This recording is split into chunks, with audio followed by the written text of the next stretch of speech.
السلام عليكم أعزائي مشاهدي قناة AR VR TV. نحن معكم اليوم في حلقة جديدة وتعليمية بشكل مبسط إن شاء الله عن كيفية عمل حلقة للبث المباشر، سواء كنت في مكتبك أو في المنزل أو في مكان آخر، محاضرة أو مثلا في جامعة، في مسجد، في أي مكان تريد. يمكن عمل هذه المحاضرة بطريقة بسيطة جدا وبمعدات بسيطة جدا. الكاميرا التي سنستخدمها اليوم هي نجم هذه الحلقة، والتي سنتحدث عنها بالتفصيل بعد قليل، ولكن الحلقة تصور بها وأصورها أيضا بكاميرا أخرى لكي نرى كيف أداء هذه الكاميرا ونقيم أداء الكاميرا ونتعلم كيف نقوم بعمل الفيديو ورفعه إلى اليوتيوب مثلا. لننطلق في هذه الحلقة نستعين بالله في البداية ونرى كيف تكون هذه الأمور الجميلة بمعيتكم. بسم الله. كاميرا كانون هذه كاميرا 4K من الحجم الصغير، وهي تختلف عن الكاميرات التي يعتاد عليها الكثير من اليوتيوبرز. كثير من اليوتيوبرز ومنهم أنا استخدم كاميرا DSLR أو الميرورلس في حالتي أنا، لكن الكاميرات التقليدية والكاميرات الأفضل لدى المحترفين لهذا الموضوع من العمل هي كاميرات الكام كوردر أو الكاميرا الحقيقية، كاميرا الفيديو الكاملة، مثل كاميرا الكانون التي بين أيدينا اليوم، الكانون XA40. هذه الكاميرا يعني ليست من العيار الثقيل بحيث لا تستطيع دفع ثمنها، ولكنها أيضا ليست رخيصة، يعني هي تقع في الوسط، مثلها مثل كاميرات DSLR المحترمة أو كاميرات مثلا الميرورلس أيضا المحترمة، بحدود بين 1500 إلى 2000 دولار حسب يعني المكان الذي تشتريها منه وحسب العروض المتوفرة وحسب الأشياء الأخرى أيضا. نبدأ أولا كما تلاحظون بعملية التصوير.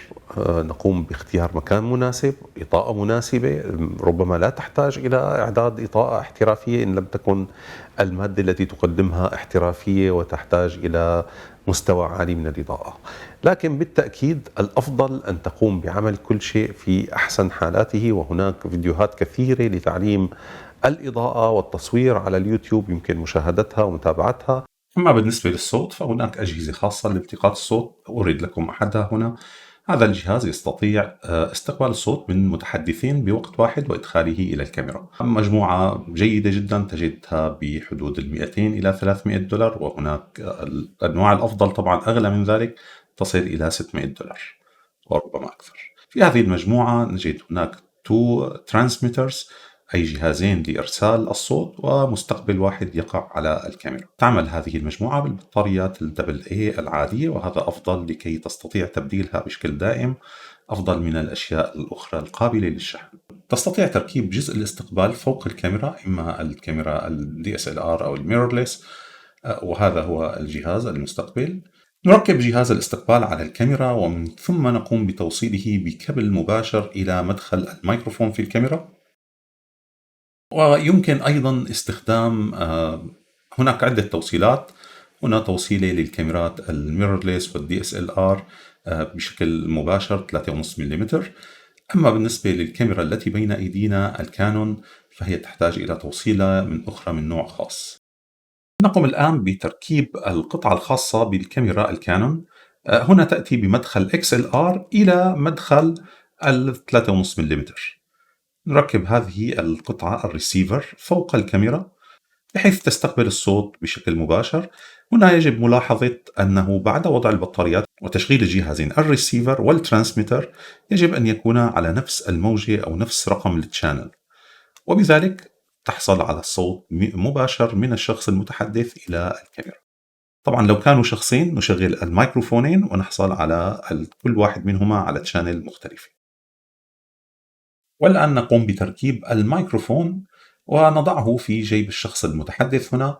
كذلك يمكن تمريره من خلال الثياب بحيث نخفي السلك ويظهر بشكل جميل. بدأنا بالتصوير، والآن لننتقل إلى العملية التالية. المرحلة التالية للتصوير هي عملية الكابتشر. في السابق الآن تستطيع الكابتشر أو نقل الملفات بسهولة إلى الكمبيوتر، ثم تقوم بعمل مونتاج بسيط لها لإزالة المشاكل في الصورة، لإزالة الأخطاء التي يقوم بها المقدم، ثم تقوم بعد عملية المونتاج هذه بضغط الفيديو وتحويله إلى صيغة مناسبة لكي يتم رفعه بعدها إلى اليوتيوب أو فيسبوك أو أي جهة أخرى تريد وضعها عليها. قد يحتاج الفيديو إلى بعض التعديلات الأخرى مثل التلوين مثلا أو الأشياء الإضافية، أيضا تجد عليها فيديوهات كثيرة على اليوتيوب. والآن إلى تجربة أخرى حيث نقوم برفع الفيديو مباشرة من الكاميرا الذي صورناه دون مونتاج أو أي شيء إلى اليوتيوب مباشرة. نأخذ الكرت من الكاميرا ونضعه في قارئة الكروت الخاصة بالكمبيوتر.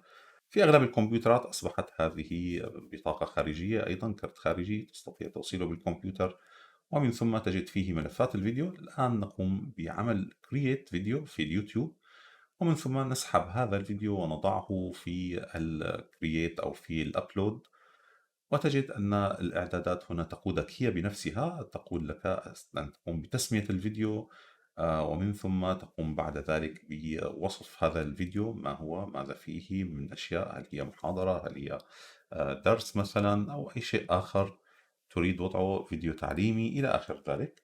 تقوم بعمل صورة صغيرة تمثل الفيديو على برنامج الفوتوشوب أو أي برنامج صور آخر، أو أنه يقوم باختيار الفيديو المناسب لك أو اللقطة المناسبة من الفيديو. لديك 3 خيارات. الآن بعد ذلك يمكن وضعه في بلاي ليست أو قائمة تشغيل، مثلا إذا كان لديك موضوع معين من المحاضرات أو الفيديوهات تريد وضعه داخل هذا الموضوع، تضعه ضمن هذه القائمة. مثلا قائمة تشغيل لنقل دروس الفقه مثلا، أو قائمة تشغيل تعليم على برنامج معين إلى آخر ذلك. وبعد ذلك الشاشة التي تأتي هي شاشة الدعايات. هل تريد وضع دعايات في الفيديو الخاص بك أم لا؟ هذه طبعا يعني يفضل لمن لا يريد أن يضع أوف، وبعد ذلك تختار Next.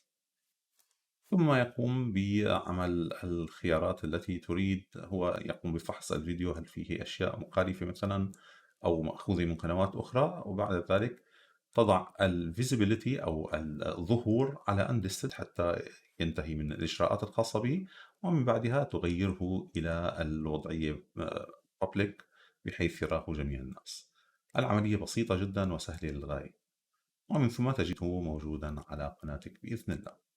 الآن بالنسبة للبث المباشر تحدثنا كثيرا في فيديوهات سابقة عن طريقة البث المباشر، ولكن هنا سنوردها بشكل مختصر. أنت تحتاج إلى توصيل هذه الكاميرا بلابتوب عن طريق كرت كابتشر من مخرج الكاميرا ال HDMI إلى الكرت الكابتشر الخارجي، ثم إلى اللابتوب، ومن هناك عن طريق برنامج OBS أو برنامج VMix مثلا، أو أي برنامج آخر كواير كاست أو غيره تستطيع البث المباشر. ولأجل البث المباشر تحتاج إلى جهاز كمبيوتر بالتأكيد. هذه الوصلة لهذه الكاميرا هي تحويل من ال HDMI الكبير إلى الصغير. أيضا تحتاج إلى كابل HDMI، وكذلك إلى الجهاز الذي يدخل الصورة إلى الكمبيوتر، في هذه الحالة كارت كابتشر بسيط. نقوم بتوصيل الكاميرا أولا عن طريق أدابتر ال HDMI، ثم نقوم بتوصيل كابل ال HDMI بين الكاميرا وبين جهاز الكابتشر الصغير الموجود مع الكاميرا. والآن نقوم بتوصيل كارت ال HDMI كابتشر إلى الكمبيوتر، ونقوم بتشغيل الكاميرا. من على الكمبيوتر نقوم بتشغيل سوفت وير اسمه OBS. هذا السوفت وير يقوم بعملية البث المباشر، وهو سوفت وير بسيط موجود على الماك وكذلك موجود على البي سي. التجربة هنا على جهاز الماك الذي يعمل بمعالج الM1، وللأسف هذا الجهاز لم يتعرف على كارت الكابتشر الموجود لدي، لذلك سنغيره بعد قليل. ولكن مبدئيا لنعمل على الجهاز كما هو الآن. أولا نقوم بتسمية السين في الزاوية اليسرى التي ترونها هنا، نسميه مثلا محاضرة ليكتشر أو أي شيء، وذلك للعمل عليه وحفظه للمستقبل بحيث نعمل عليه بشكل دائم. في المربع الأوسط هنا نضيف كرت الكابتشر، وهو كرت الفيديو الذي يدخل الصورة إلى الكمبيوتر. هنا أيضا يمكن تسميته باسم USB أو أي كرت تريد توصيله. وهنا للأسف الكرت لم يعمل، لذلك قمت بتغييره إلى هذا الكرت الأكبر، وهذا الكرت سنعمل عليه فيديو خاص إن شاء الله قريبا، وفيه ميكسر صوت ظريف، يعني تستطيع تدخيل الصوت من عدة مصادر. سنقوم بوضع المصدر على الكاميرا فقط، ال HDMI الموجود في الكاميرا، ونغلق المصادر الأخرى. الآن تلاحظون ظهرت الصورة هنا وظهر كرت الكابتشر.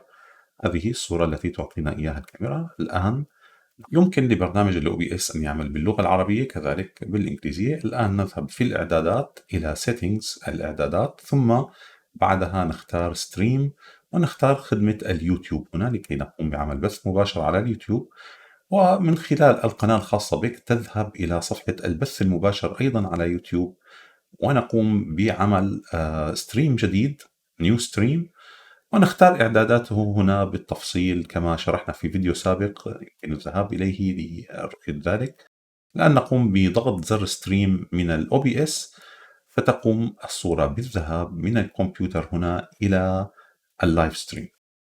ويمكن كذلك إيقاف البث بضغط الزر نفسه وإنهاء البث في نهاية الحلقة التي تقومون بتسجيلها. من ميزات الكامكوردر عن الميرورليس هناك ميزات كثيرة يعني، ولكن من ميزاتها المهمة أحد أهم الميزات أنها تستطيع الاستمرار في التصوير لفترات طويلة دون توقف. أما الميرورليس وكذلك أيضا كاميرات الدي اس ال ار فغالبا تحتاج إلى التوقف عن التصوير أحيانا كل 10 دقائق، وأحيانا إذا كنت تصور بدقة ال 8K مثلا في الار 5 كل بضع دقائق تحتاج إلى التوقف عن التصوير. أما كاميرات الكامكوردر فبسبب شكلها أولا الكبير فهي يعني السنسور الذي يقوم بالتصوير قابل للتبريد وفيه إمكانية تبريد هامة، هذه تساعد على التصوير الطويل. أيضا معالجة البيانات هناك معالجات أخرى مختلفة فيها، ولكن هذه يعني لا تأخذوها دائما كما هي. هناك كثير من التفاصيل في هذا الموضوع وكثير من الأشياء، أحيانا الكامكوردرز أفضل، وأحيانا الميرورلس أفضل، وأحيانا الدي اس ال ار أفضل. كل كاميرا بحد ذاتها لديها مواصفات خاصة بها.